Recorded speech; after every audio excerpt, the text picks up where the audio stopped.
সুপরিচিত মাওলানা বাবুদ্দিন ভাই ভাই, আমাদের অন্যান্য অতিথিবৃন্দ, অত্র তাফসীরুল কুরআন মাহফিলে যাদের কাছ থেকে আমরা হাদিস ও কুরআন সম্পর্কে শুনব, আমাদের পছন্দের ওলামায়ে কেরাম বৃন্দ, সামনে উপবিষ্ট মুসলমান ভাইরা, পর্দার আড়ালের মা ও বোনেরা, আইন শৃঙ্খলা বাহিনীর ভাইরা, সাংবাদিক ভাইরা, আজকের এই আয়োজক বৃন্দ, সকলকে প্রতিদিন সালাম। আসসালামু আলাইকুম ওয়া রাহমাতুল্লাহ।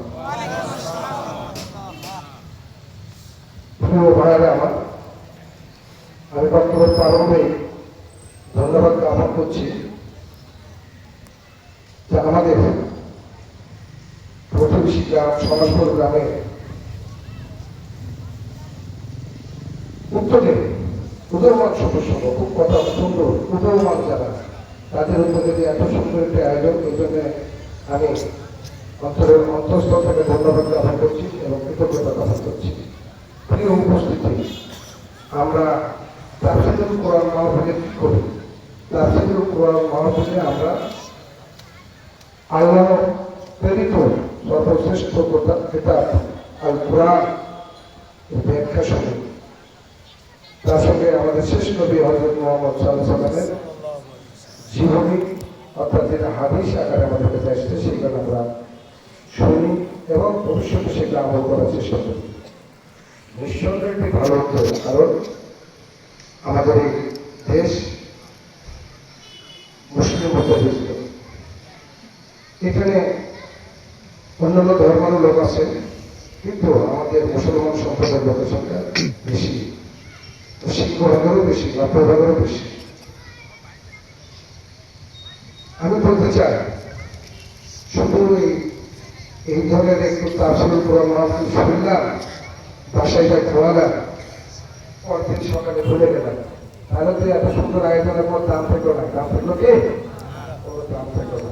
আমাদেরকে মনে রাখতে হবে, আমাদের জন্মগ্রহণ হয়েছে মুসলমানের ঘরে, আমাদের ধর্ম ইসলাম। তাই ইসলামের যে সকল নির্দেশনা আছে, প্রথম নির্দেশনা পাঁচটি স্তম্ভ সম্পর্কে আমাদের অবগত হতে হবে। কালামা, নামাজ, রোজা হওয়া উচিত। কি বলেন আপনারা? তার সঙ্গে আমাদেরকে মনে রাখতে হবে লা ইলাহা ইল্লাল্লাহু মুহাম্মাদুর রাসূলুল্লাহ, আল্লাহ এক এবং অদ্বিতীয়, হযরত মুহাম্মদ সাল্লাল্লাহু আলাইহি ওয়াসাল্লাম আমাদের শেষ নবী ও রাসূল। নাকি বলে? অনেক নবী রাসূল এসেছে, মনে রাখতে হবে সকল নবী কিন্তু রাসূল না, এটা কিন্তু জানতে হবে আপনাদের। কিন্তু আমাদের শেষ নবীকে নবী ও রাসূল, ঠিক আছে? এটা সম্পর্কেও জানতে হবে। এটা কিন্তু আন্তরিকতার ব্যাপার, শিক্ষার ব্যাপার। কি উপস্থিতি, তাই আমি আপনাদের বলতে চাই যে আমরা অনেক কষ্টের বিনিময়ে আমরা এই দেশ স্বাধীন করেছি। ইতিহাস পড়লে দেখা যায় যে অনেক দেশে এই রাজনৈতিক কলহের জন্য ইসলাম সাম্রাজ্যের পতন হিসেবে বিলুপ্ত হয়েছে। কিন্তু আমরা অনেক রক্তের বিনিময়ে 30 লক্ষ শহীদের